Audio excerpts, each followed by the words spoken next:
Good evening, my dear friends in Christ, dear brothers and sisters. And of course, I'd like to give you a advance happy Fiesta in honor of the great Saint St. Benedict of Marcia. So, of course, the Father na inimitahan ko ako na recite over of the second Buddha Mass. You know, my dear brothers and sisters, the first week of July, we begin the first week of July with the feast day of St. Thomas, not the Aquinas, not St. Thomas the Aquinas, pero si Santo Tomas na apostol ng ating Panginoon. And of course, the first week of July, we begin also our week with the celebration, of course, of your feast day, diba? It's supposed to be July 11, the feast day of St. Benedict. Kaya napaka-bless ng araw ng July po natin. Napaka-bless po ng linggo po natin kasi pinagdiriwang natin yung dalawang listahan na ito, ang apostol ng ating Panginoon si Santo Tomas at ang santo ng ating simbahan, the father of the monastic Islam, which is St. Benedict of Marcia. We know a little about St. Thomas the Apostle.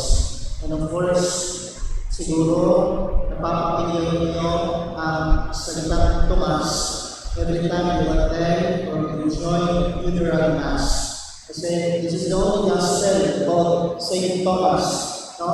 Kapag inilig sa akbalik, kapag ito ay manahon, kapag may namatay, ang gospel na kung saan binanggit ang pangalan ng Santo Tomas ay ating mabasa sa gospel niya. Most especially when St. Thomas asked the Lord, Panginoon, saan ko kayo pupunta? And then the Lord Jesus answered Thomas, hindi mo alam kung saan ako pupunta.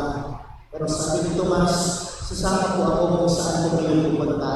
And then Jesus replied to Thomas, I am the way, the truth, and the life. Si Tomas po yung sinabuhan ng Panginoon na siya ang daan, na siya ang katotohanan, at siya ang buhay. Kaya alam natin na yung mga katagal na yan, sinabi yan ng ating Panginoon doon kay Santo Tomas na ang Panginoon ay siya ang daan, siya ang katotohanan, at siya ang buhay.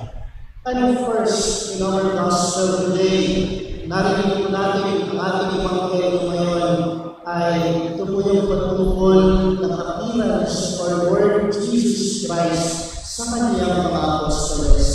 Ngunit wala po sa Tomas noon, kaya po pinagsasalan siya the doubting Thomas. Diba?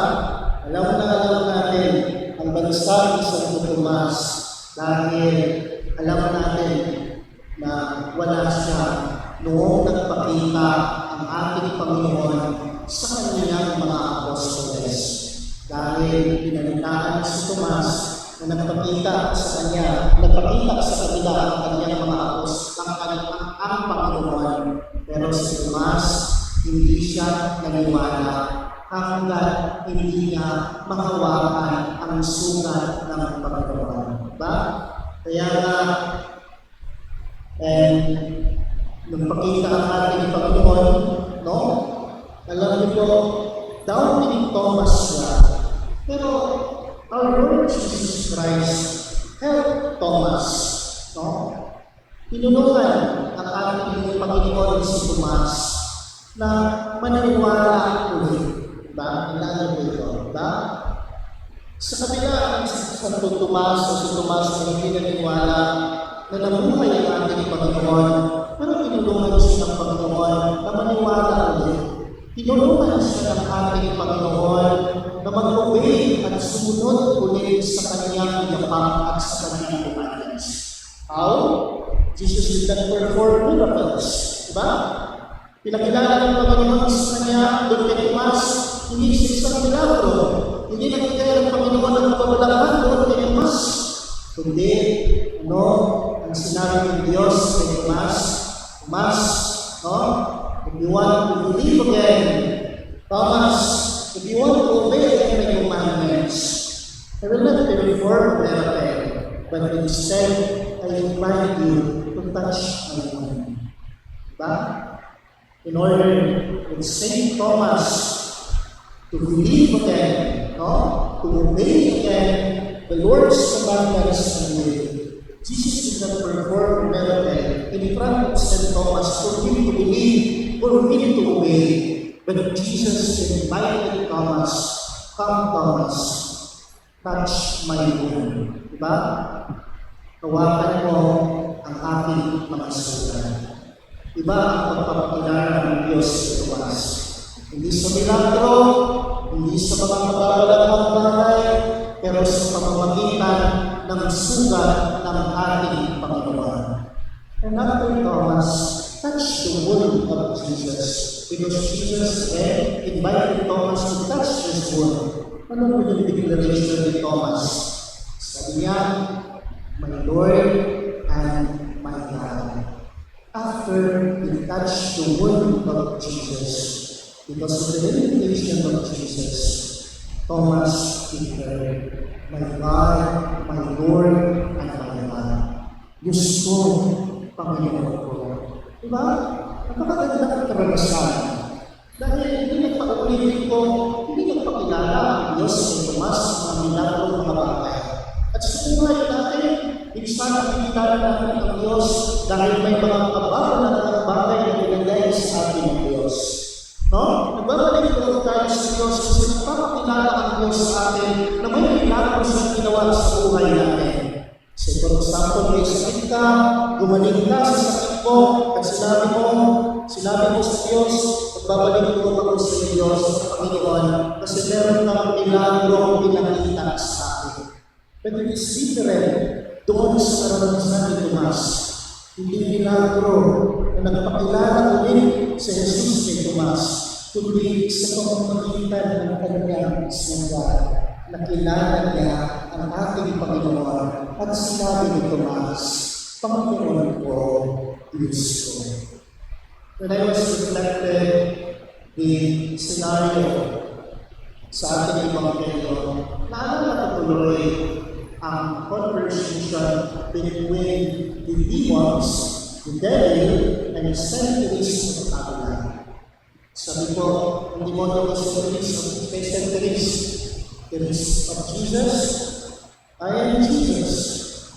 At sabi ko sa centuries, you are not my God, you are not my Lord.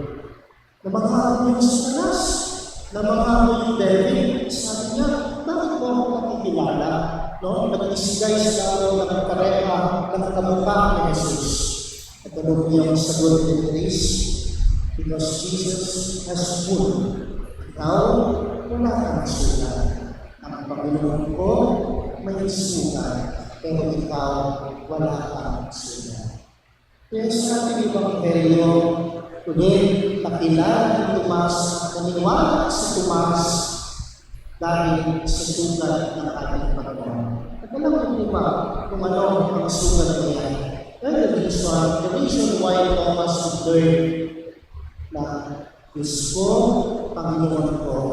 Because when you touch the wound of Jesus, he acknowledged na I myself participated this wound. I myself contributed this wound. Dahil sa sugat na ito, mahal ako ng Diyos. Dahil sa sugat na ito, minahal ako ng Diyos. That is why Thomas, agad-agad sinabi na, Panginoon ko, Diyos ko, salamat sa pag-ibig mo. Dahil sa sugat na iyan, minahal ko ako. Dahil sa sugat na iyan, ay niligtas ko ako. Nakapag-contribute ako sa sugat na iyan. Nakapag-participate ako sa sugat na iyan. When Thomas touched the wound of Jesus, agad-agad he declared, Lord, my God, Lord, my God. Pero sa kabila ng lahat, he acknowledged that this one is a wound of love. Diba? Itong sugat na ito ay sugat para sa akin. Kaya mga kapatid, every time na pagpinahan po tayo sa ating pananampalataya, every time na pagpinahan po tayo sa ating paniniwala sa Diyos, every time na pagpinahan po tayo sa ating pagsunod sa kalooban ng Diyos. No? Gaya po sa natutunas. Malamang ang Diyos hindi magpapakita sa atin ng milagro. Malamang ang Diyos hindi magpapakita sa atin ng mga kababalakang bagay.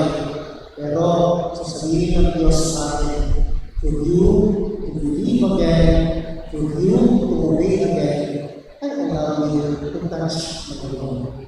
Because this word is for you. Ang sulat na ito ay dahil sa kapamahal ko sa iyo. Kapag acknowledge na natin yan, na mahal tayo ng Diyos dahil nakita at nahawakan natin ang kanyang sulat, nararamdaman natin hindi tayo niniwala ng Diyos. Nararamdaman natin na mahal natin ng Diyos.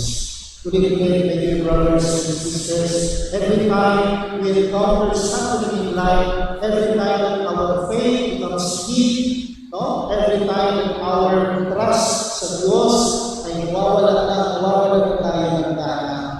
Hindi na tayo naniwala sa Diyos. No? The same na pagpapakilala ng Diyos sa Santo Tomas, he allowed Thomas to touch his ear.